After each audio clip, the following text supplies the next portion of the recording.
Okay, so good afternoon. Today we are going to start on a new topic, which is going to deal with something called transients in electric circuits.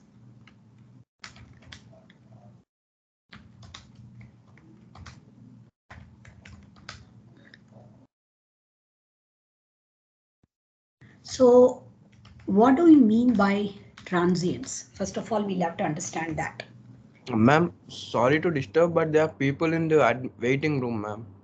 No, I can't do anything about it. I am not planning to. I think they should get in by themselves. Please do not say this anymore. Okay? I had sent all of them invitations. If they don't want to get in, I can't do anything. Okay. So if we are looking at a circuit normally, so far what we had seen was only a DC source with a resistance. That's what we had seen so far. And as you all know, resistance is a dissipative element. It's not going to really store any energy. This is only going to be dissipative. It cannot store any energy. Whereas there are two more components in any electrical circuit normally. One is called inductance and the third one is called capacitance. So these two are normally storage elements. They can store energy, but they can store at least for a short while, if not for a very long duration. This is essentially storage element. So if these are storage elements, they will be able to temporarily take electrical energy. So they can take in electricity and release it when there is a shortfall or when there is a conducive environment. Then we are going to have essentially these elements releasing the energy. Okay. So this is the major difference what we see between resistance, which is dissipative, whereas the capacitance or inductance, which is going to take in electricity, maybe in the form of charge, in the form of magnetic field, whatever it is, and then it will be able to release the energy as and when there is a requirement. Okay, so if we actually look at any circuit in nature, none of them are going to be purely resistive. If they are purely resistive, if we are actually giving a voltage source and we are connecting it to a pure resistance, the current should immediately increase. So let us say this is 12 volts and let's say this is a 4 ohm resistance. We expect that the current that is flowing should be 3 ampere. So if we plot a graph with respect to time, and let's say we are just turning on, let us say we have a switch here between the resistance and, if we have a switch here, we have a switch here between the voltage source and the resistance. So if we close the switch exactly at time t equal to 0, we are going to close the switch. Let us say this is at time t equal to 0, I'm closing the switch. Immediately I should see 3 ampere of current flowing like this. Okay, so this should be 3 ampere of current which will be seen. But in actual practice, if you look at it, there will be a slight delay between the time at which the switch is turned on and when the current really reaches 3 ampere. This is probably due to the wire possessing a quality called inductance. So all of you should have heard, must have heard about Faraday's law of electromagnetic induction, right?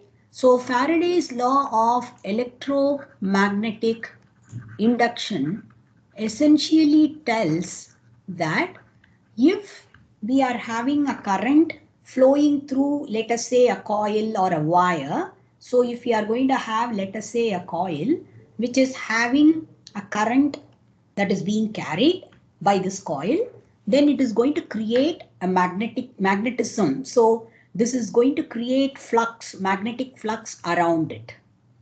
So if there is magnetic flux, if there is a change, that is the rate of change of flux, if I may call that as d phi by dt, and if there are n number of turns, this n d phi by dt is going to cause an induced EMF in the coil. And that induced EMF generally is indicated along with a negative sign. So this essentially tells me that if there is a rate of change of flux, right? Rate of change of magnetic flux, right? That is going to cause it will cause an induced EMF. Okay? And this induced EMF is indicated along with a negative sign, which actually tells you that the induced EMF is going to cause, or it is going to oppose, the rate of change of flux. This opposes the rate of change of flux. Okay, that is what the negative sign says.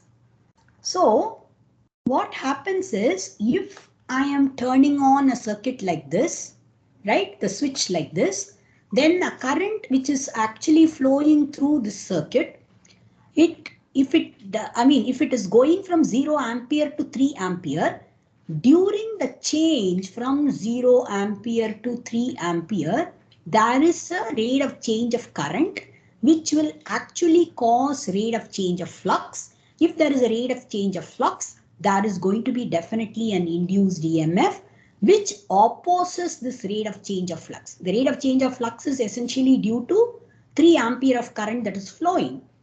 So the induced EMF, what is really induced in the coil, that is going to oppose this flow of current itself.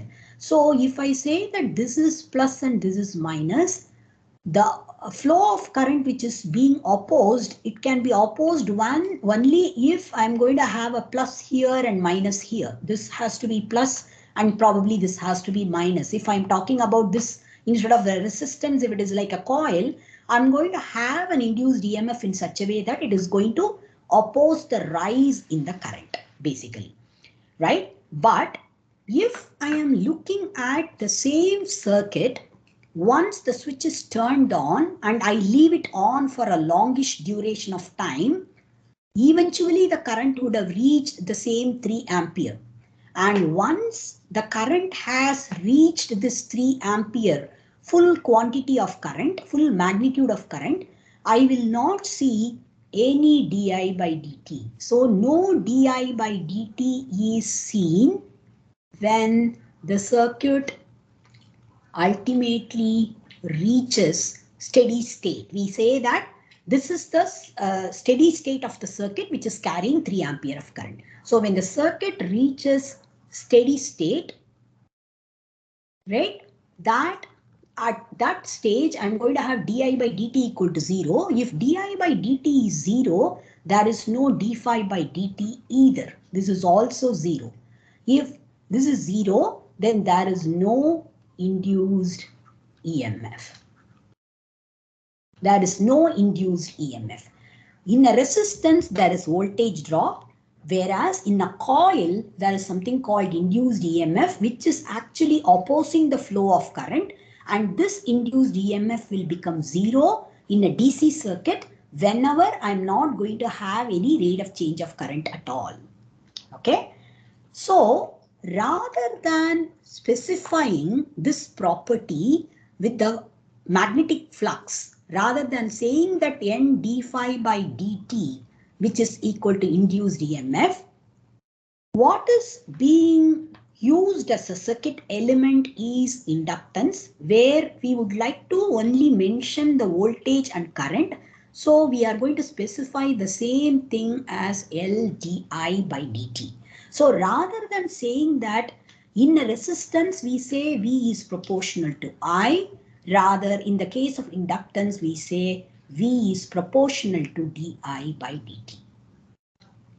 Okay, so the inductance is a circuit element which is manifesting its property as storing energy in the form of electromagnetism or the magnetic flux. Okay, so I should be able to mention this L as N multiplied by d phi by di. So the inductance value will increase, the magnitude of the inductance will increase as the number of turns increases. If the number of turns are large, I will have a larger inductance. The same way, if the amount of flux that is created or it is induced because of a current that is flowing in a circuit, it is going to increase the inductance value. That is the reason why ferromagnetic materials which are able to produce or which are able to allow the flux lines to pass very easily, which means it is not offering really a lot of impediment for the magnetic field lines to flow, those are going to always result in larger value of inductance. What I mean is, if I am going to have a coil which is wound around in a ferromagnetic core, let us say this is made up of a ferromagnetic material, iron or something. So if I try to see what is the kind of inductance this possesses, this is going to definitely have a higher value as compared to if I simply have a coil in air. So this is air cored, whereas this is iron cored coil. So in iron cored coil, I'm going to have higher value of inductance because this will be able to provide a larger number of magnetic field lines as compared to what happens here. So this will have a lower value of inductance. Okay, so inductance is generally measured or it is specified as number of turns multiplied by d phi by di.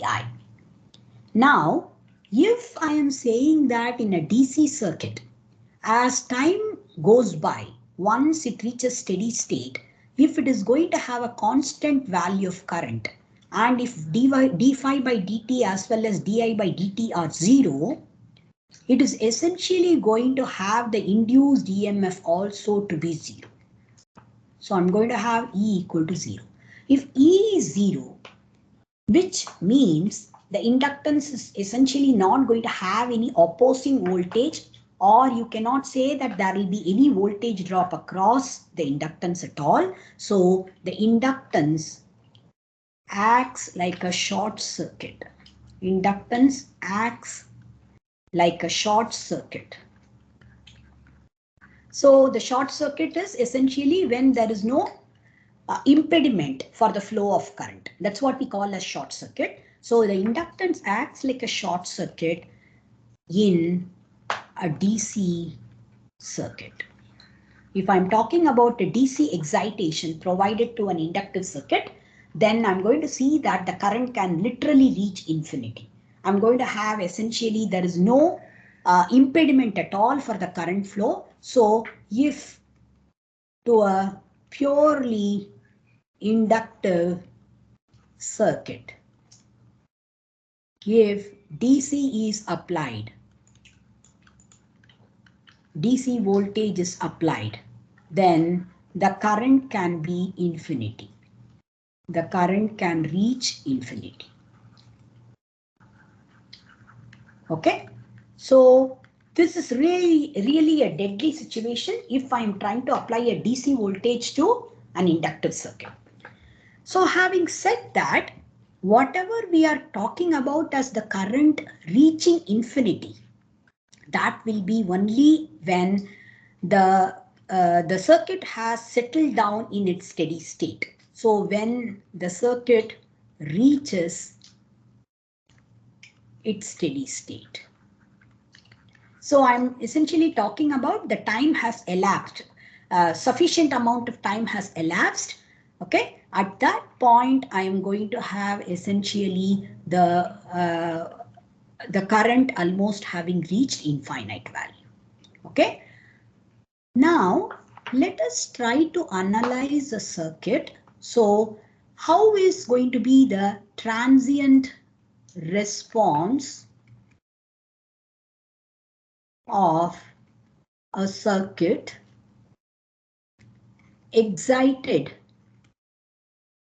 by a DC source containing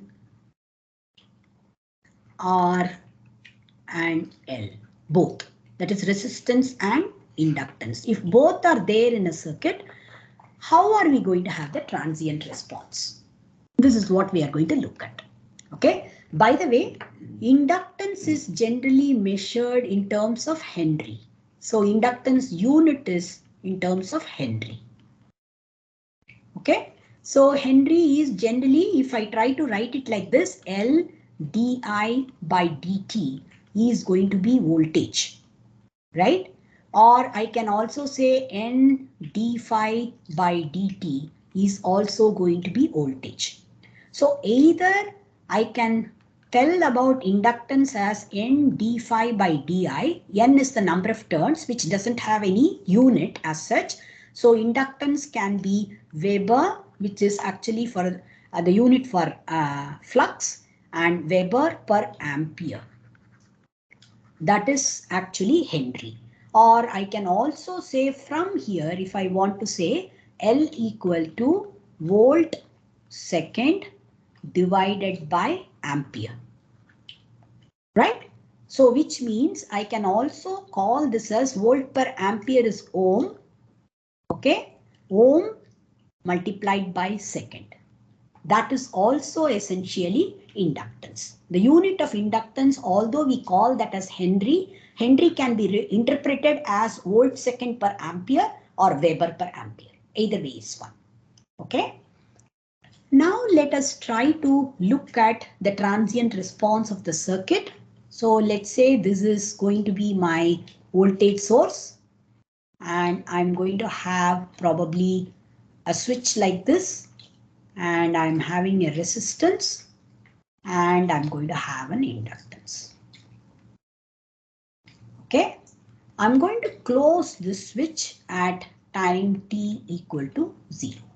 I'm going to close the switch at time t equal to 0. So until then it has been just open circuited.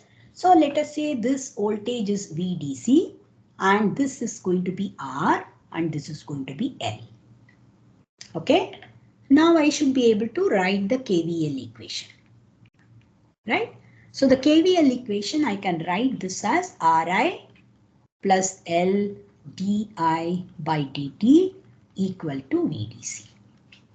Right? This is going to be my equation which describes the Kirchhoff's voltage law for this particular circuit. Okay, and I have to say that at time t equal to 0, just before that the current would have been 0. I'm going to have the current to be 0, right? After that I'm switching on the circuit and slowly the current will build up. Because initially, definitely the inductance is going to have an induced EMF initially when the current is rising, and that induced EMF is going to oppose essentially whatever is. So I'm going to have plus here and minus here in the inductance, and I is increasing. So if I is increasing, di by dt is positive. So I'm going to have this voltage induced EMF opposing the flow of current, which is actually pushed by this VDC.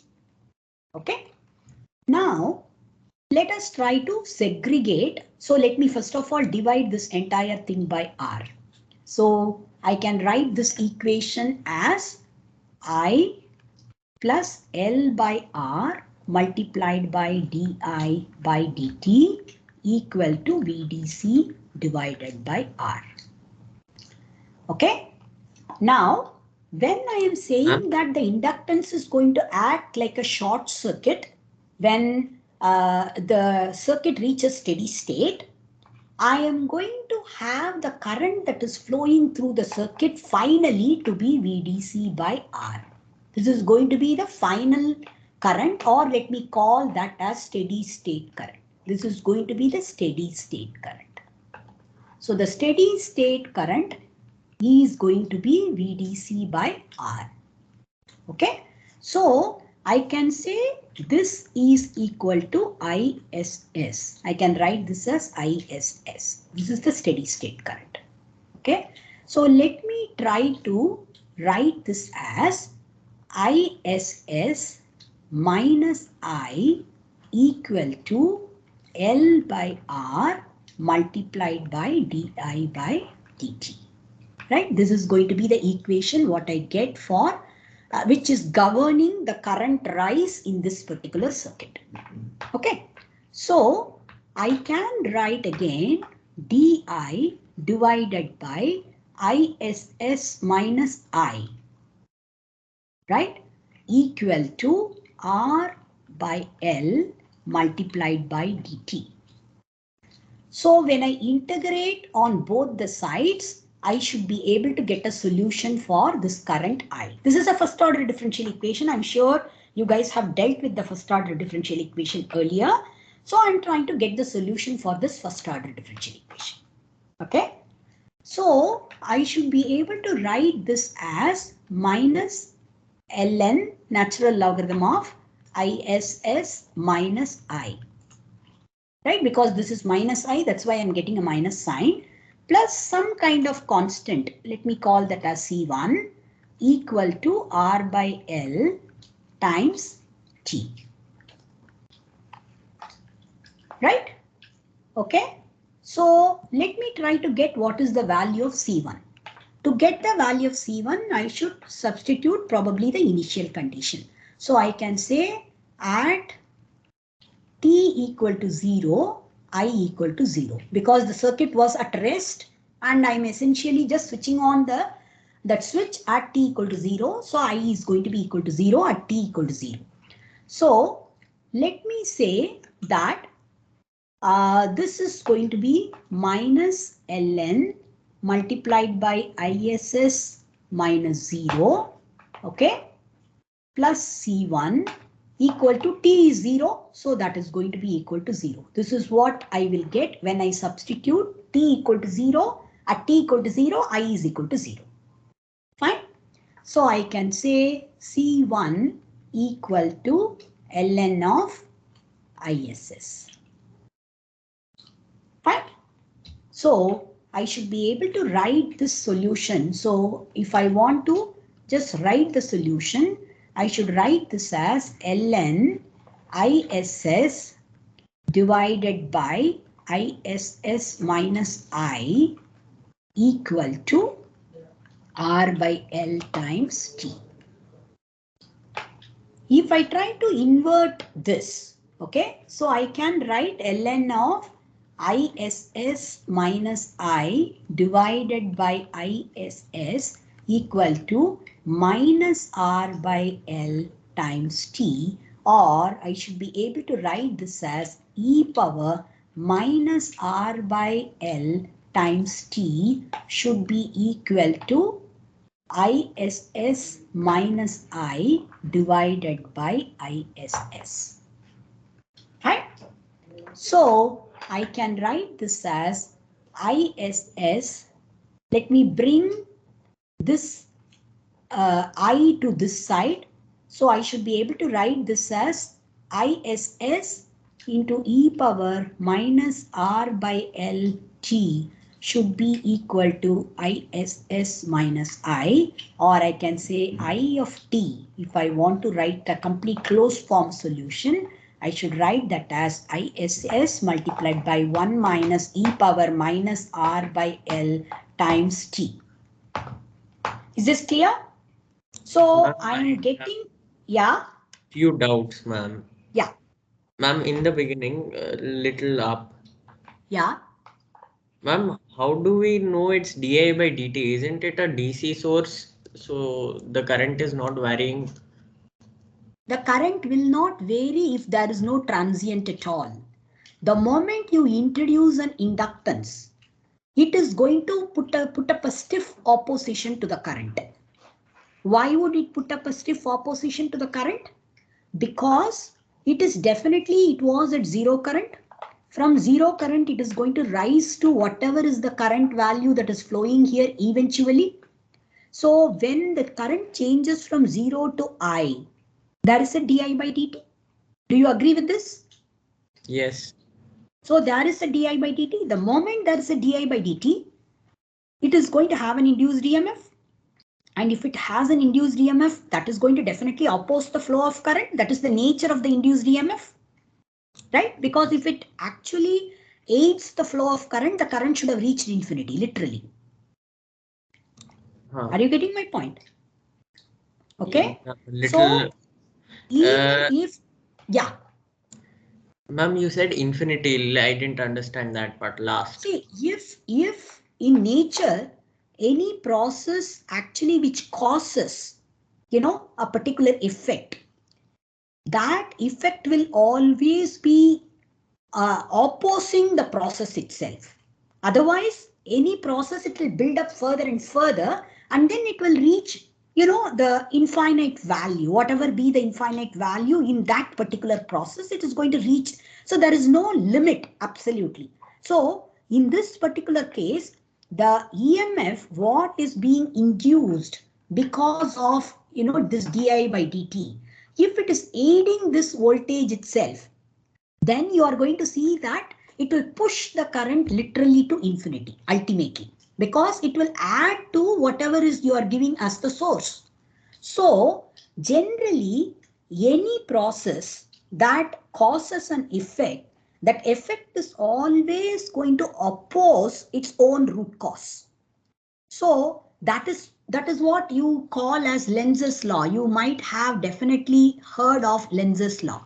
Lenz's law essentially states that if there is an effect in any circuit or any system, that effect is caused by a particular process, that process is going to be opposed by the effect itself. The effect here is the induced EMF. The induced EMF will be always having plus here and minus here, such that this plus and minus is opposed by this plus, basically. So the current, what is trying to rise from, let us say, 0 ampere to some 10 ampere. In the process of rising, it is going to cause a di by dt. That di by dt itself is going to oppose the rate of change of current, which is actually going from 0 to 10 ampere. So it takes definitely a while before it reaches that particular 10 ampere, which is the steady state. Okay. So if you are talking about a resistive circuit, this is completely absent. Actually speaking, even there it is not completely absent. We are just ignoring it because compared to the amount of resistance that is present, the inductance is negligibly small.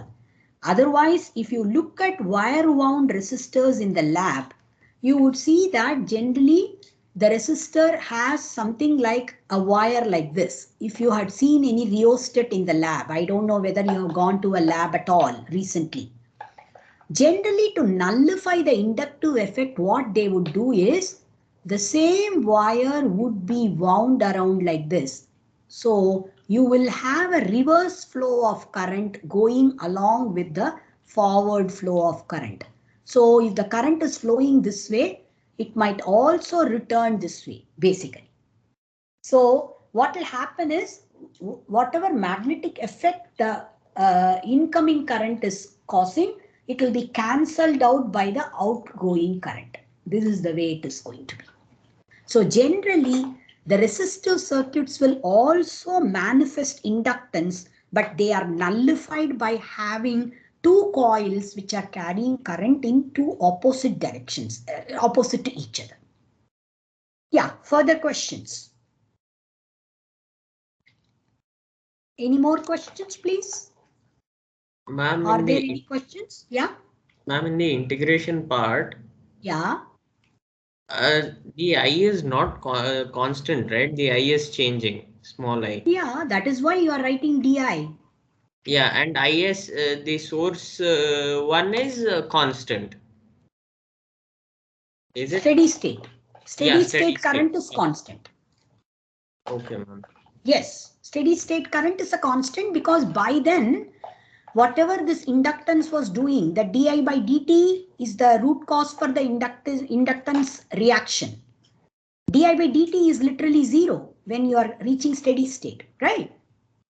That is the reason why you are not going to have any rate of change of current. If there is no rate of change of current, the inductive effect is literally nullified. There is no inductive effect at all. Got my point? Yes, ma'am. Okay. Yeah. So if we say that this is the expression for the current, what happens in an RL circuit, I am going to have essentially the variation of current with respect to time. If I try to draw this, I know that it reaches steady state.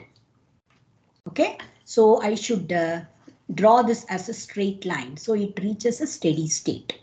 And I know that it starts from 0. Okay, and it is an exponential rise. So it is going to have an exponential rise like this. So this is how I of t changes with respect to time. Let us try to look at what exactly the rate of rise is, how it is, quantified and things like that. Okay, so if I say that initially it is having certain rate of rise at time t equal to 0, it is having certain rate of rise. What is that rate of rise? So if I say Ri plus L di by dt equal to VDC. This is the equation which is governing this RL circuit. Fine. So if I want to know the rate of rise initially, this is di by dt, that will be equal to VDC by L. Because I is 0 at time t equal to 0, I is 0. So I'm going to have even Ri to be 0 at time t equal to 0. So I'm going to have di by dt at t equal to 0 is going to be VDC by L. Is this clear? If this is VDC by L and the final current, what I have is VDC by R, which is ISS.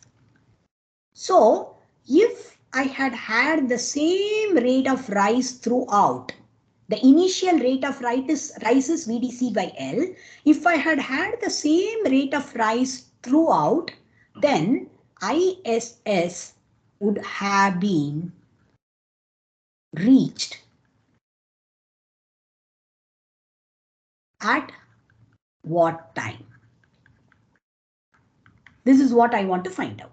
So ISS is VDC by R. So VDC by R would have been reached if the initial rate of rise had been maintained, which is actually VDC divided by L. I would have gotten this as L by R. If I had maintained the initial rate of rise of current throughout, at what time I would have reached ISS? This is what I'm trying to calculate. So I would say if initial di by dt had been maintained, right? Then within a duration of L by R, the current in the circuit would have reached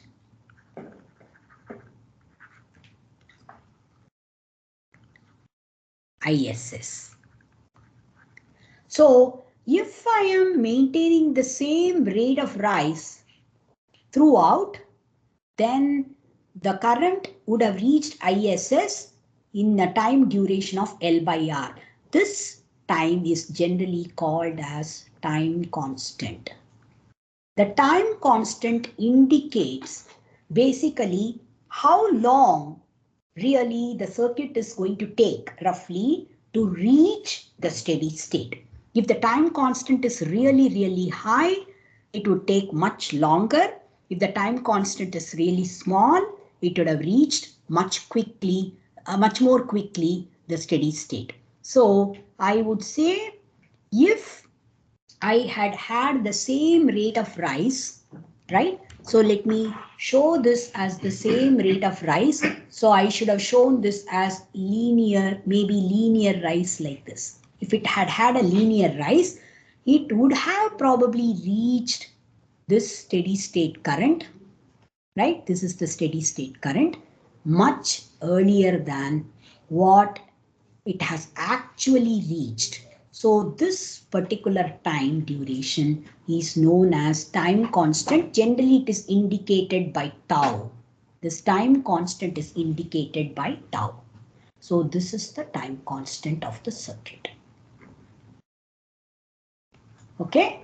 Now, in actual practice, within the time constant duration, how much is the real current that is flowing through the circuit? So we said that L by R is time constant tau. So please remember this is having the dimension of second, basically. So this is going to have the dimension of time, same unit as time. So this is going to be in terms of seconds. So if I say that within tau seconds, how much is I magnitude? That's what I want to calculate. So I want to know how much is the magnitude of current actually reached. This is the actual magnitude of current, what is reached within time constant. So I should write I of t multiplied by I of t equal to ISS multiplied by 1 minus e power minus r by L multiplied by time constant. The time is equal to tau. So I have to write this as L by R. So this is ISS multiplied by 1 minus e power minus 1. So if you calculate this, this will come out to be 0.632 times ISS. So the time constant duration is defined as basically if I had maintained the original rate of rise, what time it takes to reach the steady state, that is defined as time constant. I can also say that the steady state current, if it is ISS, 63% of that is reached roughly within the duration of the time constant. Okay, so within time constant duration, the current reached by the circuit is actually going to be 63% of the steady state value. Is this clear? Is this clear? Okay. So the time constant plays extremely a vital role in deciding the transient dies down, how quickly or how late. That is going to be essentially governed by what is the relative values of inductance and resistance. So L by R plays a very, very vital role in deciding the transient response of your RL circuit. Okay? Ma'am? Yeah. So, ma'am, time constant is the time taken to reach the steady state. Time constant is the time taken to reach the steady state current if the initial di by dt had been maintained. Only if the initial di by dt had been maintained. But that is not being maintained. You know that that is slowly falling. That is the reason why it is taking longer than what it should have taken. So this is the rate at which it is rising. It is definitely not at the same rate as it was rising originally. This is the same di by dt if I had maintained the same di by dt. You get my point? Yes, ma'am. Yeah. So let us now try to look at what happens. So we call something as natural response. I'm going to talk about this now. In the previous circuit, what we looked at, we had actually a source being connected here. A DC source had been connected to RL circuit. Rather than that, if let us say I have connected this to the DC source, and eventually what I'm going to do is I'm going to open this switch, and instead I am going to close another switch here, but I'm going to have a resistance also here. So let me call this as some small r. This is a small r, some other resistance, and I'm going to close this switch at, let us say, some time t equal to certain t1 seconds. And I'm going to open this switch. This switch is going to be opened. So let me again show this circuit here. I am having, let us say, a voltage source here. I am having some resistance R here, and I'm going to have a switch here. And this switch can either close in this position or it can close in this position. So this is position 1 and this is position 2. And I'm going to have a small resistance R connected here. And I'm going to have an inductance connected here. Okay. So this R is different from this particular R, and this is going to be the DC source. So at some point when this T is becoming much greater than the time constant, which is L by R. Okay, when it is much greater than time constant, I am opening this switch 1. So open switch from position 1 and close it in position 2. So at this point, what is the circuit? After position 2, the switch is closed in position 2. I'm going to have only this R, and I'm going to have this L, and I'm going to have this closed. That's it. And L is already having a current established, which is some current I, which is actually equal to ISS from the previous circuit's transient, which is going to be VDC divided by capital R. So this is going to be the initial current for the circuit in switch position 2. Are you getting my point? So when I am closing the switch in position 2, already there is a current flowing in the inductance. And I am offering a path for this current. It was flowing in this direction. Now it is going to flow through this. It is going to flow through this resistance as well. It is going to flow like this. So this is the closed circuit now again. Okay. And if I call this current as some I dash, okay, compared to what was flowing originally, I am calling that as I. Now I am calling this as I dash.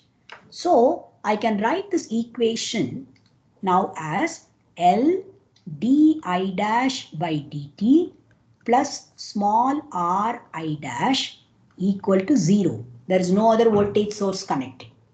So this is going to be the circuit equation. If I had not provided any path through this R at all, this original I should have died down to 0 immediately. And if original I had to die down from some finite value ISS to 0 abruptly, if I have to make that fall down to 0 abruptly, then I'm going to have essentially di by dt in this case becoming infinity. It will be literally infinity because I am asking this to fall down to 0 within no time at all. That's what you normally see when you try to open up, a switch abruptly. If you try to pull out a plug, you will see a spark because of this reason, because you are making di by dt literally infinity. Okay. So L di dash by dt plus Ri dash equal to 0 is the governing equation if I am providing an alternate path for the current. and the alternate path is through this small r. Now if I have to write the solution for this equation, right? Let me again write this. L di dash divided by dt equal to minus ri. Okay, so I'm going to have di dash divided by I dash. I can write minus equal to, I have to write minus r by L multiplied by dt. Am I right? This is the differential equation. So I should be able to write this as integral of di dash by I dash minus of this equal to integral of r divided by L dt. Right? So I can write this as ln minus ln of I dash should be equal to integral of, this is r by L times t. Of course, I have to have some constant C2. Am I right? Is this all right? So let me try to solve for C2. At time t equal to 0 in the new circuit with R and L, small r and L. The current was what? It was the steady state current, which was V by R. So this was the steady state current. Right? So let me substitute that here. So I can write C2 minus ln of V by R equal to R by L multiplied by 0. So I should be able to write this as 0. That is equal to 0. So I should be able to say C2 equal to ln of V by R or ISS from the previous circuit. Okay, so let me write now this equation. I can write it as ln of ISS divided by I dash equal to R by L multiplied by T. Right? So I should say I dash divided by ISS equal to e power minus R by L multiplied by T. So this is going to be I dash of T is going to be exponentially decaying current. It is starting from the original initial value, which was ISS, and then it is going to decay down to 0 with R by L is the time which is decided, or the rate at which it is decided how it is going to die down. Okay, so if I try to look at the current what we had drawn earlier, right? So it had reached steady state like this earlier, and from here it is going to slowly die down at an exponential rate. So this is the way it is going to die down. So this variation is I dash, what I have shown, and this is the original variation what I had shown for I of t. So I can again draw this here in the next page. So I'm going to have essentially the current what had reached ISS. From ISS, it is going to slowly die down at an exponential rate. Okay, so in this particular case, if I try to talk about time constant again, the time constant will be small r, L divided by small r. In this particular case, I'm going to have the time constant to be L divided by small r. And the current is starting from this initial value of ISS and it will slowly die down. So this is the way the current I dash is varying with respect to time. Okay. And we call this as the natural response of RL circuit, because we are really not giving any excitation to the circuit. What is already there as established current here, which was originally established to the value of ISS, how that is slowly dying down. So there is some energy already stored in the inductance in the form of magnetic field energy. How that is actually allowing, the current to flow for a while and then die down naturally. So that is the reason why we call this as natural response. We call this as natural response. So the previous response, what we talked about with the help of a VDC excitation being applied to an RL circuit, we call that as forced response and this as natural response. The forced response, if you try to look at, it has two components. One was dying down at the rate of, so we wrote that response as ISS multiplied by 1 minus e power minus t by tau. This is what we wrote as the overall response, which was I of t. So this portion, which is continuously varying, we call that as transient response.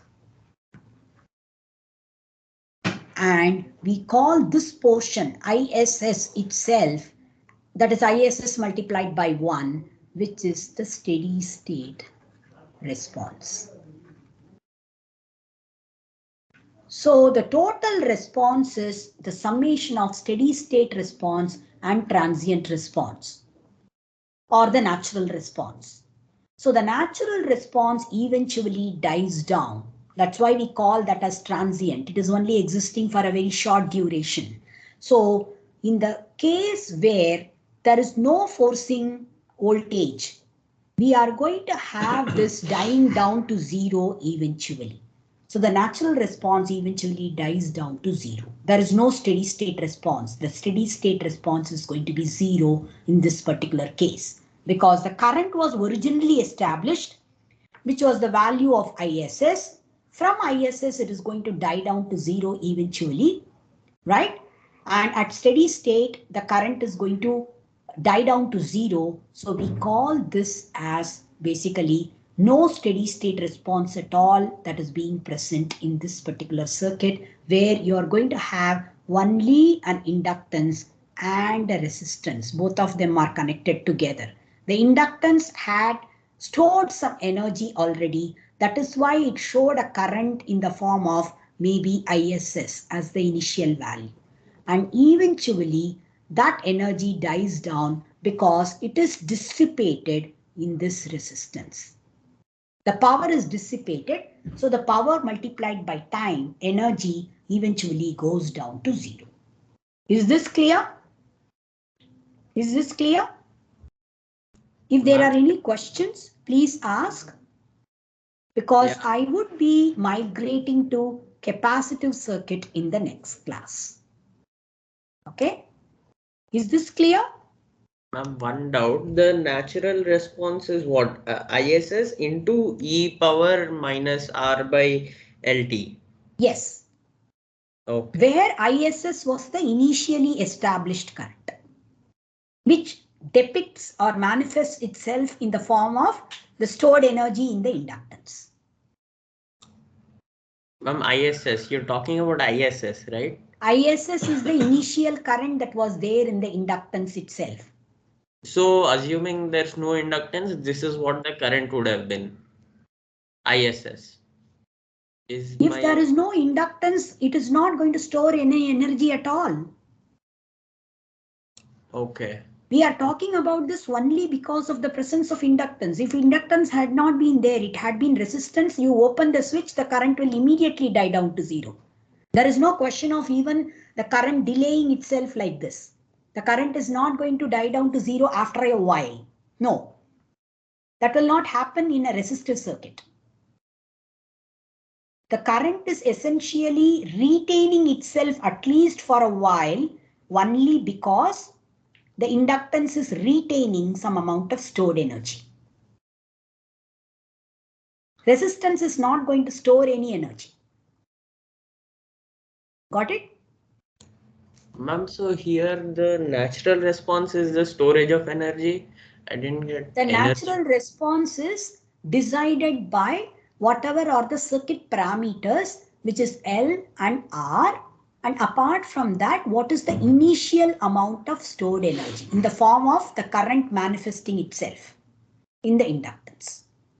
There is no other source. You are not connecting any source to this circuit. There is no voltage source. There is no current source, nothing.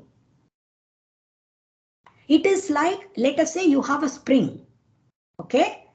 It is connected to some frame. You just push it and leave it. What is going to happen? It will just go through some oscillation and then it will come to a rest ultimately, isn't it? Yes. I'm showing this as a spring. It is exactly the same. You're just giving it a twitch initially. Fine? Okay, Whereas so if you try which to is hold the it at a particular position by probably having a spring balance in which you are pulling it by a weight. So that is like you are keeping it at an excited state, right? ma'am. Ma'am, Yeah, so the ISS part, the first part is the stored part, which is already there, and the other part is the natural, which is coming, the spring movement. exactly. Okay, and like, is this energy or what is this? It is essentially the current what is flowing through the inductance is stored in the form of magnetic energy. So if you must have studied half Li square. That is what is the stored energy in the inductance. So this inductance energy is slowly dissipated through the resistance. And it takes some time, and the time taken is essentially given from this time until the current reaches zero. Right? So the current is slowly coming down because the energy stored in the inductance, which is half Li square, the current itself is coming down to zero. Once the current comes down to zero, there is no energy left at the inductance. As simple as that. Right? So what I would request you to do is think about it, listen to this once again, and even you can read through one of the books, 3 books I have suggested. You might like to look at any one of the books, study that, and come back to me again with questions in tomorrow's class. Okay? Please mull over it, think